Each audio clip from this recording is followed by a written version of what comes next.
अस्सलामुअलैकुम। तमाम देखने और सुनने वालों को वकार वेल विशर में खुश आमदीद कहता हूँ और अपनी क्लास का आगाज़ हदीस करीम से करते हैं। अमीरुल मोमिनीन हज़रत सैयदना अली मुर्तज़ा रहमतुल्लाह अलैह फरमाते हैं, हजूर नबी पाक सल्लल्लाहु अलैहि वसल्लम ने हसन और हुसैन रज़ी ताला अन्हा का हाथ पकड़कर अरशाद फरमाया, जिस शख्स ने मुझसे, इन दोनों से, इनके वालिद और इनकी वालदा से मोहब्बत की तो वो बरोज़े क़यामत मेरे साथ मेरे दर्जे में होगा। प्यारे बच्चों, आज की क्लास में एक्सरसाइज 6 पॉइंट। प्यारे बच्चों, वीडियो को शुरू करने से पहले कमेंट सेक्शन में लाजमी बताएं कि आप हमारी वीडियो कहाँ से देख रहे हैं और आपके स्कूल में पढ़ते हैं। तो चलते हैं अपने क्वेश्चंस की जानिब। क्वेश्चन नंबर 7 कि triangle ABC is the pre image with the vertices. आप यूँ समझ लें कि आपके पास ये कोई एक ट्रायंगल है, A, B और C, इसके प्री इमेजेस हमें गिवन हैं -4 और 6, B है आपके पास -1 एंड 4 और C आपके पास है -6 और 1। Find the coordinates of the image the triangle is translated. जब हम ट्रायंगल को ट्रांसलेट करते हैं तो ये पॉइंट्स आपके पास मूव कर जाते हैं from one point two another. Example ले लेते हैं, सपोज करेंगे ये आपके पास एक प्री इमेज है, अगर हम इसके कुछ पॉइंट्स को मूव करते हैं तो हो सकता है ये इस तरीके से आगे मूव हो जाए। एग्जैक्ट पॉइंट ये नहीं होंगे, लेकिन इस तरीके से होता है कि डायग्राम शिफ्ट हो जाती है, उसकी शेप या उसके एरिया में कोई फ़र्क नहीं पड़ता। तो पहले पार्ट में हमें ये कहा गया है the triangle is translated bye 5, 0। तो सबसे पहले हम ये करते हैं कि अगर हम इसको 1 बाय 1 पॉइंट A, B और C से ट्राई करते हैं। सबसे पहले आपके पास हम लिखते हैं कि ट्रांसलेशन ऑफ A, अगर मैं इसको A' का नाम देता हूँ तो इसमें आपने सिंपल ये करना होता है A प्लस ट्रांसलेशन। ट्रांसलेशन से मुराद सपोज करेंगे जो ट्रांसलेशन ऑफ A है उसमें हमें ये दिया हुआ, इसको मैं T का नाम दे देता हूँ और ट्रांसलेशन जो हमने करनी थी वो 5, 0 करनी थी। तो A आपके पास जो था कोऑर्डिनेट थे उसके, वो आपके पास थे -6, 4 और जो हमने ट्रांसलेशन करनी थी वो आपके पास थी 5, 0। इसमें आपके पास पहला जो पेयर होता है वो x को रिप्रेजेंट कर रहा है और जो सेकंड वैल्यू होती है वो y को रिप्रेजेंट करती है। तो फर्स्ट पेयर को फर्स्ट पेयर के साथ एलिमेंट के साथ और सेकंड को सेकंड के साथ। -4 + 5 और फिर ये आपके पास आ जाएगा 6 + 0। 5 में से 4 निकालेंगे, ये आ जाएगा 1 और ये आपके पास आ जाएगा 6 आ जाएगा। ये आपके पास आ गई है ट्रांसलेशन ऑफ A। बिल्कुल इसी तरीके से तीनों पॉइंट्स की ट्रांसलेशन निकालेंगे। ट्रांसलेशन ऑफ B, तो अगर मैं इसको B' का नाम दे दूं तो वेक्टर जो आपके पास B के पॉइंट्स हैं उसमें ट्रांसलेशन को सिंपल हमने ऐड करना होता है। B आपके पास -1, 4 है और जो ट्रांसलेशन के पॉइंट थे वो आपके पास 5, 0 थे। तो ये आपके पास आ जाएगा -1 + 5, 4 + 0। 5 में से 1 निकालें तो आ जाएगा 4। ये आपके पास आ गया B' यानी translation of point B। Third इसी कार से आपके पास आ जाएगा ट्रांसलेशन ऑफ C।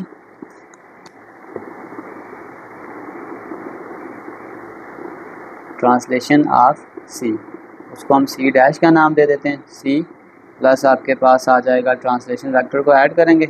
C आपके पास है -6 और 1 और जो ट्रांसलेशन हमें गिवन थी वो आपके पास थी 5, 0। तो ये आपके पास आ जाएगा -6 + 5, 1 + 0। -6 में से 5 निकालेंगे, -1, 1। तो ये आपके पास C की ट्रांसलेशन है। यानी अगर हम A, B और C को अगर ग्राफ पे ड्रा करेंगे तो आप जो न्यू पोजीशन बनेगी वो आपके पास ये पोजीशन बनेगी। चलते हैं इसके पॉइंट 2 की तरफ जानिब। उसमें सिर्फ अब हमने इस ट्रांसलेशन को चेंज करना है। पहले आपके पास 5, 0 था, सेकंड पार्ट में वो ट्रांसलेशन क्या रहा है -3 एंड देन -4। बिल्कुल सेम, बस ट्रांसलेशन को ऐड करना है। यह आ जाएगा A plus translation vector T। A आपके पास है -4, 6 और ट्रांसलेशन हमने करनी है -3 एंड देन -4।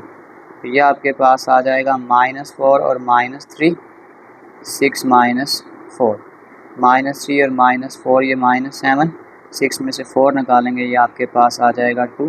तो ये आपके पास आ जाएंगी ट्रांसलेशन ऑफ A। बिल्कुल इसी तरीक़ेकार से नेक्स्ट आपके पास आ जाएगा ट्रांसलेशन ऑफ बी। आ जाएगा B dash equal to B plus translation vector. B आपके पास है -1, 4 और जो ट्रांसलेशन वेक्टर हमें गिवन है वो है 5, 0।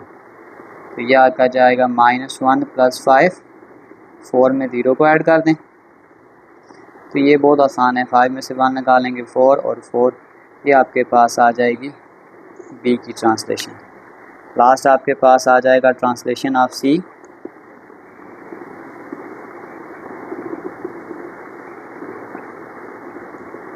आ जाएगा सी प्लस ट्रांसलेशन वेक्टर। सी आपके पास उसके कोऑर्डिनेट्स है -6, 1 थे और डी आपके पास जो ट्रांसलेशन हमने करनी है -3 एंड देन -4। -6 और -3 इनको आपस में ऐड करना है और y को आपस में 1 - 4, 6 और 3 -9, 4 में से 1 निकालेंगे -3। तो ये आपके पास आ गया ट्रांसलेशन ऑफ सी। हमने ए, बी और सी की ट्रांसलेशन निकालनी थी क्वेश्चन नंबर 7 में। चलते हैं क्वेश्चन नंबर 8 की जानिब। क्वेश्चन नंबर 8 के हमने फाइंड करना है कि what translation by vector would be needed to bring the point E. हमें एक पॉइंट ई गिवन है -6 to 5 और वो कह रहा है इसको हम ओरिजिन पे लेके जाएंगे। अब ओरिजिन आपके पास होता है 0, 0। सपोज करते हैं कि लेट जो ट्रांसलेशन है आपके पास उसके पॉइंट हैं x, y के। हम कितनी ट्रांसलेशन करेंगे इस ई में कि हमारे पास जो आंसर आ जाए वो ओरिजिन आ जाए। इसका मतलब फिर हम ये कह सकते हैं कि आपके पास यूँ समझ लें कि ट्रांसलेशन प्लस ई, यानी कि ई में कितनी ट्रांसलेशन करेंगे कि हमारे पास जो आंसर है वो ओरिजिन आ जाए। अब ट्रांसलेशन आपके पास हमने उसको x और y का नाम दिया है, x, y। ई आपके पास है -6 और 5। ओरिजिन आपके पास आ जाएगा 0, 0। x वाली वैल्यूज़ को आपस में ऐड करें, x -6 y + 5 which is equal to 0, 0। ये आ जाएगा x -6 = 0, y + 5 = 0। -6 को इस तरफ शिफ्ट कर दें तो ये आपके पास आ जाएगा +6, +5 को इस तरफ शिफ्ट कर दें तो ये आपके पास आ जाएगा -5। तो फिर हम ये कह सकते हैं कि translation of E, translation of E 6 - 5 to bring E to the origin. ये बिल्कुल ऐसे ही है जैसे देखें आपके पास अगर यहाँ पे 0 पॉइंट है, अगर हम ये +2 आगे मूव कर रहे हैं तो अगर हमने वापस 0 पे आना होगा तो इसी +2 का सिर्फ साइन चेंज कर देंगे तो हम उस पोजीशन पे वापस पहुँच जाएंगे। तो ये देख सकते हैं आपके पास ये -6 था तो हमने +6 मूव किया, ये +5 था तो ये -5 है। उसके अपोजिट साइन को अगर आप मूव करेंगे तो आप वापस ओरिजिन की तरफ आ जाते हैं। ये एक सिंपल सा क्वेश्चन। चलते हैं क्वेश्चन नंबर 9 की जानिब। Question number 9, ABCD is a rectangle as shown in figure. Represent the following vector in terms of vector A and vector B. सबसे पहले हमने डायग्राम को अच्छे से देखना है। अब A से B की तरफ जा रहे हैं तो वेक्टर A के बराबर है, B से C की तरफ जा रहे हैं तो वेक्टर B के बराबर है। अब देखें जब हम ये कहते हैं ना कि ये रेक्टेंगल है, इसका मतलब ये है, अगर इस डायग्राम को हम थोड़ा सा गौर करें तो इसका मतलब फिर हम ये कहेंगे कि AB is equal to DC, क्योंकि ये रेक्टेंगल है। और अगर हम ये कहते हैं कि BC है वो आपके पास AD के बराबर होगा। और एक और चीज़ अगर हम यहाँ पे देखें तो अगर मैं कहता हूँ कि AB वेक्टर A के बराबर है तो इसका मतलब जो DC है वो भी वेक्टर A के बराबर है और जो BC वेक्टर B के बराबर है तो AD भी आपके पास वेक्टर B के बराबर है। अब यहाँ पे एक सिनेरियो थोड़ा सा मैं अब चेंज करूँगा कि अगर मैं इस AB को, जैसे ये आपके पास AB है, अगर मैं इसको DC की जगह CD की तरफ देखूँ तो इसका मतलब ये है कि AB की डायरेक्शन ऐसी है और CD की डायरेक्शन चेंज हो जाएगी। तो फिर आपके पास ये जो CD है ये आपके पास -A के बराबर हो जाएगा। और बिल्कुल इसी तरीक़ेकार से अगर मैं कहता हूँ कि जो BC है, यानी B से C और इधर मैं इसकी डायरेक्शन चेंज करता हूँ कि अगर वो DA के बराबर हो तो फिर इसका मतलब है वो आपके पास माइनस बी के बराबर होगा। जहाँ पे भी हम उसकी डायरेक्शन चेंज करेंगे वहाँ पे हम उसका साइन चेंज कर देंगे। अब 1 बाय हम क्वेश्चन को सॉल्व करते हैं, जो हमारी रिक्वायरमेंट्स होगी उसके हिसाब से हम क्वेश्चन को सॉल्व करते हैं। अब देखिए फर्स्ट पार्ट में उसने हमें ये कहा है कि हमने फाइंड करना है डी सी। अब देख सकते हैं कि मैंने पहले कहा था कि A B which is equal to D C. तो अगर आपके पास ए बी वेक्टर ए के बराबर है तो फिर जो डी सी है वो भी आपके पास वेक्टर ए के बराबर है। तो बस ये इसका सिंपल सा आंसर है। Part number two part number two में देखें हमने फाइंड करना है डी ए। अगर आप डायग्राम को देखें तो ये डी ए है। तो हमने पहले एक कहा था कि आपके पास जो बी सी है वो डी ए के इक्वल तब होगा जब हम इस वेक्टर बी की डायरेक्शन इस तरफ चेंज कर देंगे। तो जो डी है वो आपके पास माइनस बी के बराबर हो जाएगा। नेक्स्ट पार्ट हमने फाइंड करना है ए से सी। अगर मैं इसकी डायग्राम बना लूँ, ये कुछ इस तरीके से, ये ए है और ये सी है। तो अगर ये वेक्टर आपके पास ए के बराबर है, ये वेक्टर बी के बराबर है, तो अगर हम ए सी बनाएंगे तो इसका मतलब फिर हमें जाना पड़ेगा ए से बी की तरफ और फिर बी से सी की तरफ। तो ये आपके पास आ जाएगा A B plus B C. A B बराबर है आपके पास वेक्टर ए के और बी सी बराबर है आपके पास वेक्टर बी के। तो हमारे पास जो ए सी का फाइनल आंसर है वो आपके पास है ए प्लस बी। ये हमारे पास इसका फाइनल आंसर है। पार्ट नंबर 4, अगर आप पार्ट नंबर 4 देखेंगे तो हमारे पास हमने फाइंड करना है बी डी। इसी तरीकेकार से बी डी अब आपके पास ये तरीकाकार हो जाएगा। ये आपके पास ए है, ये बी है और ये डी है। देखिए अगर हमने बी से डी की तरफ जाना है तो इसका मतलब हमें पहले बी से ए की तरफ जाना पड़ेगा और फिर ए से डी की तरफ जाना पड़ेगा। तो B D which is equal to B A plus A D. तो बस अब ध्यान रखना है कि जब हम बी से ए की तरफ जाएंगे तो इसकी डायरेक्शन चेंज होगी। जैसे ही डायरेक्शन चेंज होगी तो हम माइनस ए लिख देंगे और ए से डी और बी से सी दोनों बी के बराबर हैं। तो ये आपके पास आ जाएगा बी, यानी जो बी डी का फाइनल आंसर आ जाएगा माइनस ए प्लस बी, यानी माइनस ए प्लस बी, ये इसका फाइनल आंसर है। नेक्स्ट पार्ट नंबर 5 हमने फाइंड करना है ए से ओ। तो अब आप देखें ये ए से ओ ये है। अब क्योंकि ये ओ जो आपके पास होता है ये सेंटर होता है, इसका मतलब है अगर मैं ए सी का हाफ ले लूँ तो मेरे पास ओ ए बन जाएगा। यानी मैं अगर ऐसे कर दूँ कि ओ ए इज इक्वल टू 1/2 ए से सी, ए सी का अगर मैं हाफ करूँगा तो मेरे पास ए ओ बन जाएगा। तो अब आप देख लें कि 1/2 ए सी का आंसर हमने पहले से निकाला हुआ है कि आपके पास जो ए सी का आंसर था वो आपके पास था ए प्लस बी। तो सिंपल इसका आंसर हम पहले ड्राइव कर चुके हैं तो वो डायरेक्ट आ जाएगा ए प्लस बी। ये हमारे पास इसका आंसर है। पार्ट नंबर 6 में आपके पास हमने जो चीज़ फाइंड करनी है वो आपके पास है बी ओ। तो अब फिर वही बात कि बी ओ भी जो आपके पास सेंटर पॉइंट है, ओ सेंटर पॉइंट है, तो फिर बी डी का हाफ जो आपके पास हो जाएगा वो आपके पास आ जाएगा बी ओ बी डी। तो ये आपके पास आ जाएगा 1/2। अब बी डी का आंसर हमने पहले निकाला हुआ है, बी डी का आंसर फिर निकाल लेते हैं। अगर हम बी से डी पे जाएंगे तो ये डायरेक्शन चेंज करेंगे, ये आ जाएगा माइनस ए प्लस बी। ये पहले भी हमने आंसर निकाल चुके हैं। इसका लास्ट पार्ट, अब जो लास्ट पार्ट है आपके पास पार्ट नंबर 7, वो आपके पास है ए बी प्लस ए सी। अब ए बी का तो आंसर पहले ही वेक्टर ए के बराबर है, ये आ जाएगा वेक्टर ए। और ये जो ए से सी तक का आंसर था ना वो था वेक्टर ए बी, यानी vector A plus vector B, vector A plus vector B आ जाएगा आपके पास। तो ये आपके पास आ जाएगा A plus B, A plus A, ये आपके पास आ जाएगा 2a प्लस बी। ये हमारे पास इसका फाइनल आंसर है। बस एक दफ़ा आप इस डायग्राम को अच्छे से समझ लें तो फिर क्वेश्चन जो भी आ जाएगा इससे आपको फ़र्क नहीं पड़ेगा, डायग्राम आप अच्छे से प्रिपेयर कर लें।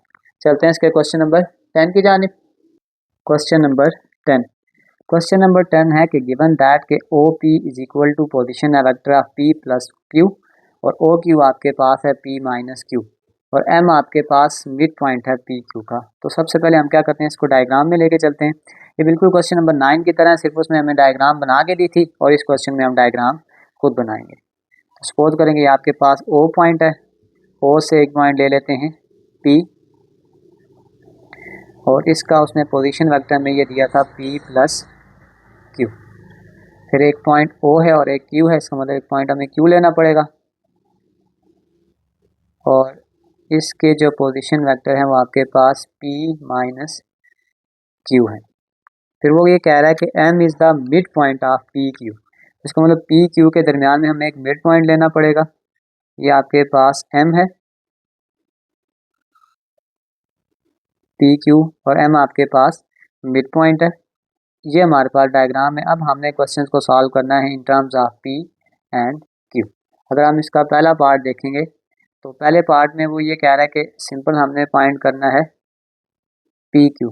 तो जो पी क्यू का फार्मूला बन जाएगा, देखिए आपके पास ये पी क्यू है, तो इसमें अगर हम डायरेक्ट फाइंड करें तो ये P है और ये Q है, तो इसका मतलब हमें ये इस तरफ डायरेक्शन इसकी चेंज करनी पड़ेगी, यानी ये आपके पास आ जाएगा PO, या इसको हम ऐसे भी लिख सकते हैं कि पोजीशन वेक्टर ऑफ OQ, यानी बाद वाले वेक्टर में से पहले वाले वेक्टर को माइनस कर दें, यानी कि ये आ जाएगा OQ minus OP which is equal to PQ।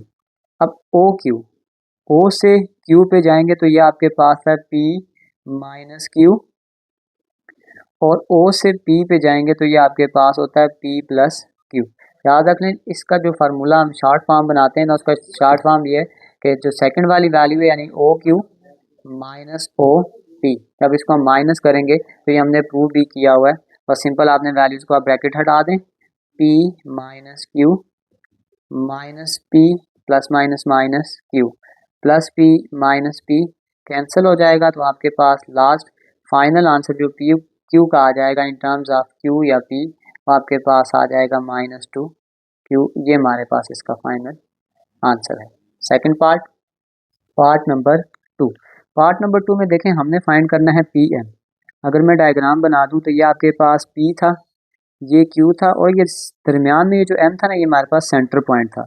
इसका मतलब ये जो PM है ये PQ का हाफ है, तो इसका मतलब फिर मैं लिख सकता हूँ कि मेरे पास जो PM है ये हाफ है किसका, इस पूरी लेंथ का, यानी कि PQ का। PQ का हाफ करेंगे तो हमारे पास PM बन जाएगा।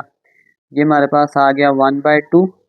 PQ का आंसर हमने निकाला है -2Q, ये इससे कैंसिल हो जाएगा, तो हमारे पास जो PM का फाइनल आंसर आ जाएगा वो आ जाएगा -Q। ये हमारे पास इसके सेकंड पार्ट का आंसर है। Third part number 3।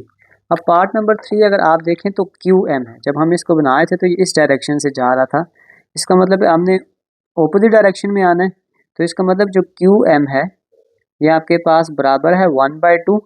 जब हम इसकी डायरेक्शन को चेंज करेंगे, यानी कि अगर हम इसी PQ के साथ उसको लिखेंगे तो ये आपके पास एक आ जाएगा माइनस, फिर आपके पास आ जाएगा -PQ। अब इसकी रीज़न देख लें, देखें आपके पास जब हम पहले जा रहे थे तो ये P से Q था, तो जब हम इस डायरेक्शन में आएंगे तो ये -PQ बन जाएगा, क्योंकि M आपके पास मिड पॉइंट है, तो इसलिए हमने इसको कर दिया -PQ।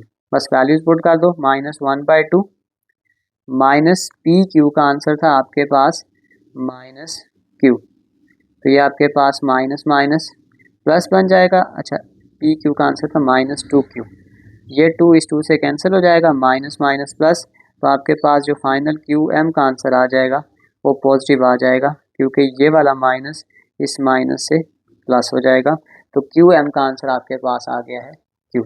इसके फोर्थ पार्ट की तरफ चलते हैं। देखिए अब हमने फाइंड करना है O से M।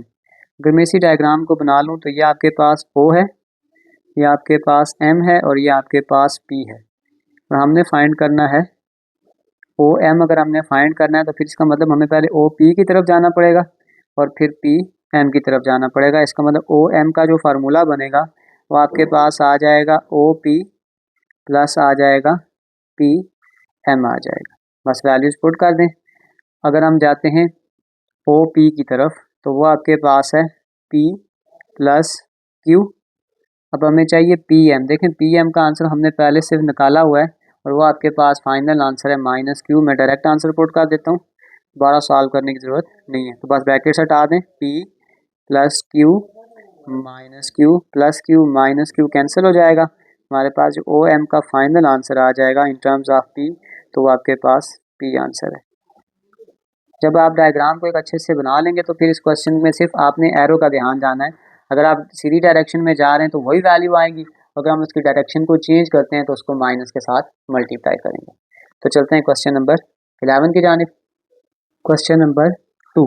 क्वेश्चन नंबर 2 में हमने ए बी फाइंड करना है इन टर्म्स ऑफ एक्स है वाई, और उसको फिर वेक्टर फॉर्म यानी आई जे की फॉर्म में भी लिखना है। तो आपके पास ये जो ए बी होता है ये सिंपल आपके पास होता है सेकंड वेक्टर यानी कि बी माइनस, या आपके पास ए हो जाएगा अगर आप इसका ओरिजिन भी लगा लें तो ओ बी यानी आप समझ लें पॉइंट बी आ गया 4,6 माइनस ओ आपके पास आ गया 1 और 3।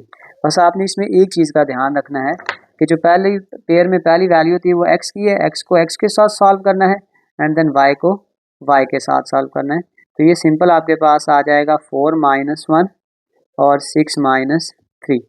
तो 4 में से 1 निकालेंगे 3, 6 में से 3 निकालेंगे 3। तो ये ए बी को अगर हम लिखेंगे इन टर्म्स ऑफ एक्स और वाई ये आंसर है।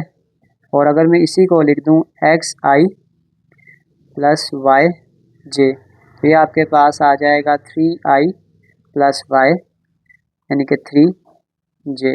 ये हमारे पास आंसर है जिस फॉर्म में उसने हमें बोला था। पार्ट नंबर बी बिल्कुल सेम वही सिनेरियो कि हमने ए बी फाइंड करना है। तो ये आ जाएगा ओ बी माइनस ओ ए, ओ बी आपके पास है 2 माइनस 5 माइनस ओ ए आ जाएगा minus 2,5।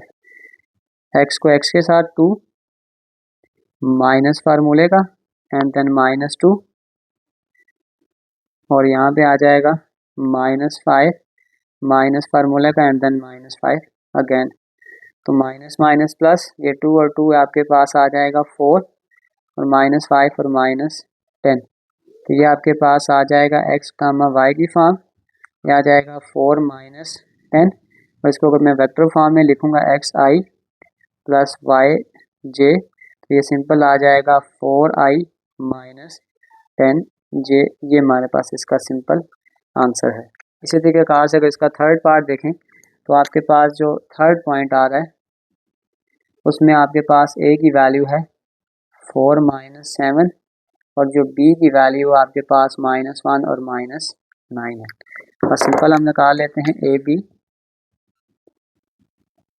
O B minus O A, B second value पहले लिखेंगे -1 -9, ओ ए आ जाएगा 4 और -7, ये आ जाएगा -1 -4, ये आ जाएगा -9 माइनस फार्मूले का एंड देन -7 अगेन, -4 और -1 -5, माइनस माइनस प्लस, ये आपके पास आ जाएगा -5 और -2। अगर हम इसको एक्स वाई की फॉर्म में लिखेंगे तो ये आपके पास है -5 और -2, एक्स आई प्लस वाई जे, वो आ जाएगा -5i -2j। ये हमारे पास इसका फाइनल आंसर है। तो चलते हैं क्वेश्चन नंबर 12 की जानिब। क्वेश्चन नंबर 12 कि find the unit vector of the following. Unit vector का जनरल फार्मूला होता है कि U cap is equal to vector U और उसका मैग्नीट्यूड, और फिर मैग्नीट्यूड का फार्मूला होता है √x का स्क्वायर प्लस y का स्क्वायर। तो सबसे पहले इस क्वेश्चन में तो हमने फाइंड करना है पी क्यू, यानी ये आ जाएगा O Q minus O P. O Q आपके पास आ जाएगा, क्यू आपके पास है देखिए 4 और 8, माइनस ओ पी यानी कि पी पॉइंट 1 और 4, 4 माइनस 1 8 माइनस 4, 4 में से 1 निकालेंगे 3, 8 में से 4 निकालेंगे तो ये आपके पास आ जाएगा 4। ये हमने बना लिया है पी क्यू। अब हमने सिंपल इसका मैग्नीट्यूड निकालना है, वेक्टर पी क्यू का मैग्नीट्यूड, तो वो आ जाएगा √x का स्क्वायर यानी कि 3 का स्क्वायर प्लस 4 का स्क्वायर। 3 का स्क्वायर 9, 4 का स्क्वायर 16, तो ये आपके पास आ जाएगा अंडर रूट ऑफ 25। अगर हम इसको 5 का स्क्वायर करें तो ये कैंसिल हो जाएगा, तो मैग्नीट्यूड ऑफ पी क्यू आपके पास आ गया है 5। अगर हम इसका पूरा फार्मूला ड्राइव कर लें तो ये आपके पास आ जाएगा कि unit vector of P Q which is equal to vector P Q और मॉड ऑफ पी क्यू का आंसर था आपके पास 3 और 4। अगर मैं इसको वेक्टर की फॉर्म में लिख दूंगा तो आ जाएगा 3i plus 4j divided by magnitude 5। अगले स्टेप में इसको दोनों को डिवाइड कर लें, 3/5i प्लस 4/5j। ये हमारे पास इसका आंसर है यूनिट वेक्टर का इन टर्म्स ऑफ वेक्टर फॉर्म। चलते हैं इसके पार्ट 2 की जानिब। पार्ट नंबर 2 में हमें वेक्टर u पहले से ही दिया हुआ है, हम सिर्फ इसका पहले मैग्नीट्यूड निकालेंगे। वो आ जाएगा under root of x part का स्क्वायर प्लस y पार्ट का स्क्वायर आ जाएगा। तो आपके पास 5 का स्क्वायर 25, स्क्वायर में ये माइनस प्लस हो जाएगा 144। इनको अगर आप प्लस करेंगे तो ये आ जाएगा 169। अगर आप 13 का स्क्वायर ले लें तो ये स्क्वायर अंडर रूट से कैंसिल होके मैग्नीट्यूड ऑफ वेक्टर u आ जाएगा 13। बस अब हमने फार्मूला लगाना है सारा कि आपके पास जो वेक्टर यूनिट वेक्टर u के बराबर है वो vector u divided by magnitude, तो ये आ जाएगा 5i minus 12j divided by 13। इस 13 को दोनों के साथ डिवाइड कर दें तो ये आपके पास आ जाएगा 5/13 माइनस 12/13। ये इसका फाइनल आंसर है। चलते हैं इसके पार्ट 3 की जानिब। पार्ट नंबर 3 ऑलरेडी हमें यूनिट वेक्टर पहले से दिया हुआ है, हमने इसका सिर्फ मैग्नीट्यूड निकालना है। वेक्टर बी हमें पहले से ही गिवन है। अगर वेक्टर बी गिवन है तो अगर मैं इसका मैग्नीट्यूड निकालूंगा तो ये आपके पास आ जाएगा मॉड ऑफ बी, यानी आई जो कंपोनेंट होता है वो आपके पास एक्स होता है, माइनस 6 का स्क्वायर, और जे कंपोनेंट के साथ जो वैल्यू होती है वो वाई होती है। तो ये आ जाएगा माइनस 6 का स्क्वायर 36 माइनस 8 का square 64 which is equal to 100। वो आ जाएगा 10 का स्क्वायर, ये इसके साथ कैंसिल हो जाएगा, तो मॉड ऑफ वेक्टर बी आ जाएगा 10। अगर हम यूनिट वेक्टर बी का फार्मूला बनाएंगे तो आ जाएगा vector B divided by mod of B. अब आपके पास जो वेक्टर बी है हमें पहले से ही गिवन था कि minus 6i minus 8j divided by vector B 10, तो ये आ जाएगा माइनस 6/10i 8/10j। इसको अब कैंसिल कर दें, 2 3 are 6, 2 5 are 10, minus 3/5i 2 4 are 8, 2 5 are 10, 4/5j। ये हमारे पास इसका फाइनल आंसर है। चलते हैं क्वेश्चन 13 की जानिब। क्वेश्चन नंबर 13 में हमें दो वेक्टर गिवन है कि वेक्टर ए आपके पास इक्वल है 3i माइनस 2j और वेक्टर बी आपके पास गिवन है i प्लस 4j। तो हमें कह रहा है कि हमने फाइंड करना है x एंड y, हमने x को भी फाइंड आउट करना है एंड y को भी फाइंड आउट करना है, और हमें एक कंडीशन गिवन उसने हमें दी हुई है कि आपके पास x vector a plus y vector b which is equal to 4i minus 12j। ये कंडीशन उसने हमें खुद से दी हुई है। तो सबसे पहला काम हम क्या करेंगे कि हमें जो वेक्टर a और वेक्टर b की वैल्यू गिवन थी वो हम इसमें पुट करेंगे। तो ये आपके पास आ जाएगा x, वेक्टर a आपके पास था 3i minus 2j plus y into vector b, वो आपके पास है i plus 4j which is equal to 4i minus 12j। सबसे पहले इसको थोड़ा मल्टीप्लाई कर लें, ये आ जाएगा 3xi minus 2xj plus yi plus 4yj which is equal to 4i minus 12j। अब इसमें जो i वेक्टर वाली वैल्यू है इसको सेपरेट कर लें। जैसे ये आपके पास ये i वेक्टर वाली है, अगर मैं यहाँ से वेक्टर i को कॉमन कर लूँ तो ये आ जाएगा 3x प्लस वाई, और फिर अगर मैं वेक्टर जे को कॉमन करूं तो ये आ जाएगा -2x plus 4y which is equal to 4i minus 12j। अब यहाँ पे हमारे पास जो इक्वेशन बन रही है वो सिंपल बन रही है। अब हम इसको सेपरेट करेंगे in terms of x and y, separate in terms या coefficient of i and j। इस तरफ देखें i का कोफिशिएंट आपके पास आ जाएगा 3x plus Y which is equal to 4, ये आपके पास इक्वेशन नंबर 1 है। और सेकंड इक्वेशन आ जाएगी -2x plus 4y is equal to -12, ये आपके पास इक्वेशन नंबर 2 है। हमने इसको साइमल्टेनियसली तौर पे सॉल्व करना है। सबसे पहले हम कुछ ऐसा करते हैं कि इसका कोई एक x या y का कोफिशिएंट सेम हो जाए। अगर मैं इस इक्वेशन को मल्टीप्लाई कर देता हूँ -4 के साथ, उसकी वजह बताता हूँ। 4 3 are 12x minus 4y is equal to -16, इसको इक्वेशन नंबर 3 बना लें।